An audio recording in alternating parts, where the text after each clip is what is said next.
नमस्कार बच्चों, एक बार आपका फिर स्वागत है हमारे नए वीडियो में। आज की वीडियो में हम लोग पढ़ने जा रहे हैं कि फंक्शनल ग्रुप क्या होते हैं। ऑर्गेनिक कंपाउंड हमारे जो फंक्शनल ग्रुप होते हैं ये बहुत ही इंपॉर्टेंट मटेरियल माने जाते हैं, क्योंकि यही वो ऐसे ग्रुप होते हैं, समूह होते हैं जो कि किसी भी ऑर्गेनिक कंपाउंड्स को, उनके गुणों को निर्धारण करते हैं। अब बात क्लियर हो गई। जैसे हमारे पास अगर कोई अल्कोहल जुड़ा हुआ है तो उसे हम कहेंगे कि अल्कोहल है। कार्बोक्सिलिक जुड़ा है तो हम कहेंगे कि वो हमारा क्या है, एसिड है। इसी तरीके से और सभी जो हमारे ग्रुप जुड़े होते हैं वो किसी भी ऑर्गेनिक कंपाउंड्स के गुणों का निर्धारण करते हैं। तो इतनी बात क्लियर हो गई। आइए हम देखते हैं कि हमारे पास कौन कौन से फंक्शनल ग्रुप उपस्थित हैं। तो जैसे हमारे पास हमने यहाँ पे कुल मिला के 12 फंक्शनल ग्रुप लिखे हुए हैं। हमने इनको एक क्रम में लिखा हुआ है जो कि इनके प्रायोरिटी ऑर्डर से है।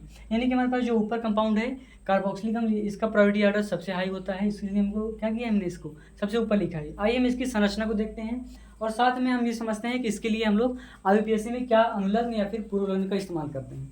तो सबसे पहले अगर हम बात करें कार्बोक्सिलिक अम्ल की, तो इसका स्ट्रक्चर कुछ ऐसे होता है, COOH ऐसे लिखा जाएगा, या फिर इसको हम लोग ऐसे भी लिख सकते हैं C⋅O और या फिर हो गया OH। अब यहाँ पे एक बात ये है कि यहाँ पर कार्बन पर एक डबल बॉन्ड O और एक OH उपस्थित होता है, तो ऐसे ग्रुप हम लोग क्या कहेंगे, कार्बोक्सिलिक। और इसके लिए हम लोग जो अनुलग्न का इस्तेमाल करते हैं वो होता है ओइक अम्ल। क्या होता है, ओइक एसिड। यानी कि नाम में हम लोग जब भी पीछे लगाएंगे इसके लिए तो हम लोग क्या लिखेंगे, ओइक एसिड लिखेंगे। और साथ में इसका पूर्वलग्न हम लोग क्या लिखेंगे, कार्बोक्सी लिखेंगे। क्या हम लिखेंगे, कार्बोक्सी। अब कहेंगे आप सर यहाँ पे ये अनुलग्न जो होते हैं हमारे, हम पीछे लगाते हैं, तो इसके पूर्वलग्न की क्या आवश्यकता।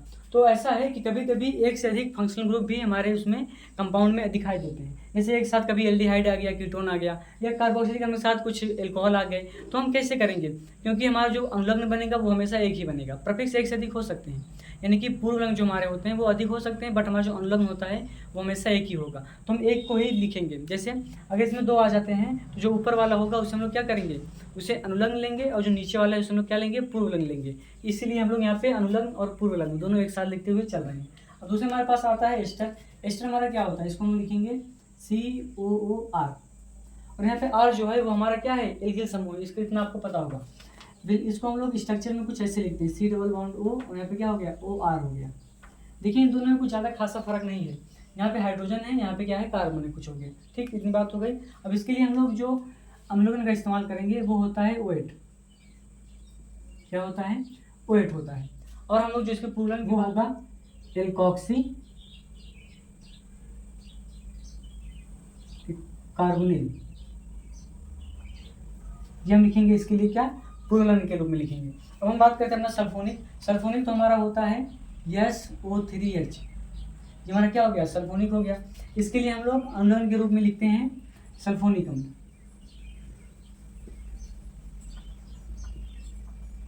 Sulphonic acid. और पूर्वलग्न के रूप में हम लोग लिखेंगे सल्फो। अब हम देखते हैं अपना अम्ल हैलाइड। अम्ल हैलाइड के लिए हम लोग लिखते हैं COX। और यहाँ पे जो हमारा एक्स होता है वो होता है halogen gas, chlorine, fluorine, bromine, iodine, ऐसे वगैरह। अब इसके साथ हम लोग अगर स्ट्रक्चर बनाए तो इसका स्ट्रक्चर कुछ ऐसे होगा, और एक्स, एक कार्बन पर डबल बॉन्ड O और यहाँ पे क्या लग जाएगा, एक्स लग जाएगा। क्लोरीन, ब्रोमीन कुछ भी हो सकता है। इसके लिए हम लोग जो अम्लग्न इस्तेमाल करते हैं वो होता है ऑयल हैलाइड। और इसके जो पूर्वलग्न इस्तेमाल करते हैं वो होता है हेलो फॉर्मिल होता है। क्या हो जाएगा, हेलो फॉर्मिल हो गया। अब हम बात करते हैं अपना अगला जो हमारा ग्रुप है वो है हमारा एमाइड। एमाइड के लिए हम लोग कैसे इस्तेमाल करेंगे, ये भी कुछ इसी तरह होता है, बस यहाँ पे S के स्थान पे NH2 लग जाएगा।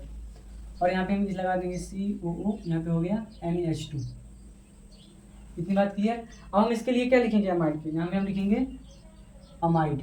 अमाइड के लिए हम अमाइड भी लिखेंगे, इसमें कोई दिक्कत नहीं है। साथ में इसका पूर्वलग्न कार्बामॉइल होता है। ठीक, इतनी बात क्लियर हो गई। ये हमारा किसके लिए हो गया, अमाइड के लिए। हम लोग लिखेंगे अमाइड और कार्बन लिखेंगे हम लोग कार्बामॉइल लिखेंगे। अब हम बात करते हैं अपना एल्डिहाइड। एल्डिहाइड जो हमारा होता है इसको हम लोग शॉर्ट फॉर्म में CHO लिखते हैं, CHO।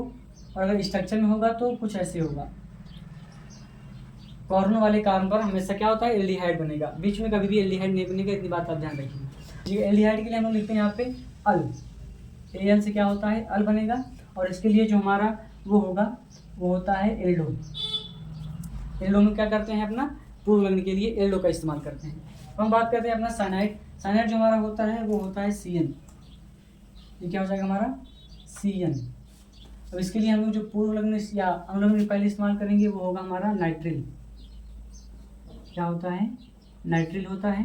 साथ में अगर हम पूर्ण की बात करें तो इसका पूर्ण होता है साइनो।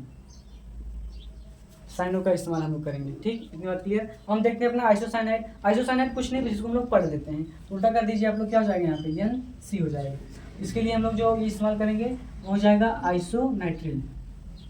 आइसोनाइट्रिल हो गया हमारा, और इसका जो वो होगा आइसोसाइनो। ये हमारा आइसोसाइनाइड भी हो गया। अब हम बात करते हैं अपना कीटोन के बारे में। कीटोन जो हमारा स्ट्रक्चर बनता है वो कुछ ऐसे बनता है। तो यहाँ पे कार्बन होगा COCH3 या इसके बाद और भी कुछ हम R लगा देते हैं, कोई दिक्कत नहीं। अगर हम क्या लिख देंगे, R लिख देंगे, यानी कि इसका स्ट्रक्चर कुछ ऐसे होगा, CO यहाँ पे हो जाएगा R। देखिए एल्डिहाइड और कीटोन, इन दोनों में बस इतना फर्क है, यहाँ पे हाइड्रोजन होता है, यहाँ पे क्या होता है, कार्बन होता है। और एक बात ध्यान दीजिए कि कीटोन कभी भी कॉर्नर वाले पे नहीं बनेगा, एल्डिहाइड कभी भी बीच वाले पर नहीं बनेगा, ये हमेशा किनारे होगा, ये हमेशा बीच में होगा। तो इसके लिए हम लोग क्या इस्तेमाल करते हैं, अनुलग्न हमारा होता है कीटोन के लिए ओन हो गया हमारा। साथ में पूर्वलग्न की बात करें तो हम या तो कीटो लिखते हैं या फिर ऑक्सो लिखते हैं, या फिर ऑक्सो करते हैं। हम बात करें अपना एल्कोहल तो आपको पता ही होगा, आपको इंटर से पढ़ा होगा। यहाँ पे लिखते हैं हम लोग OH, और इसके लिए हम लोग क्या लिखेंगे, ऑल का इस्तेमाल करेंगे, और ये हमारा क्या हो जाएगा, हाइड्रोक्सी। अगर एमीन की बात करें तो एमीन में हमारा क्या होता है, NH2 होता है, कार्बन साथ NH2 लगा होगा। तो एमीन के लिए हम लोग यहाँ पे अनुलग्न में एमीन ही लिखते हैं, जबकि पूर्वलग्न हमारा क्या हो जाता है, एमीनो हो जाता है।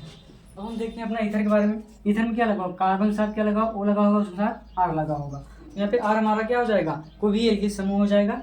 और साथ में हम क्या, इसके अगर हम अनुलग्न की बात करें तो वो हो जाता है एल्कोक्सी एल्केन हो जाता है, एल्कोक्सी एल्केन हो गया। साथ में अगर हम बात करें इसके पूर्वलग्न की तो वो हो जाता है एल्कोक्सी। तो इतने हमारे सारे क्या हो गए, फंक्शनल ग्रुप हो गए। फंक्शनल ग्रुप किसी भी कंपाउंड के लिए बहुत इंपॉर्टेंट हैं, क्योंकि यही होते हैं जो पूरे कंपाउंड का गुण को बताते हैं कि क्या कंपाउंड कैसे गुण होगा, एसिड है कि क्या है, कुछ भी है, ये सब चीज़ें हमारे क्या करते हैं, फंक्शनल ग्रुप ही बताते हैं। और हम जब भी नंबरिंग की स्टार्टिंग करेंगे तो लगभग ट्राई करेंगे कि हमेशा हमारा नंबरिंग फंक्शनल ग्रुप से ही स्टार्ट हो। तो ये हमारा हो गया फंक्शनल ग्रुप। अब हम मिलते हैं अपने अगली वीडियो में, जिसमें हम लोग देखेंगे कि हमारे पूर्वलग्न क्या होते हैं, जिसे हम लोग प्रेफिक्स कहते हैं।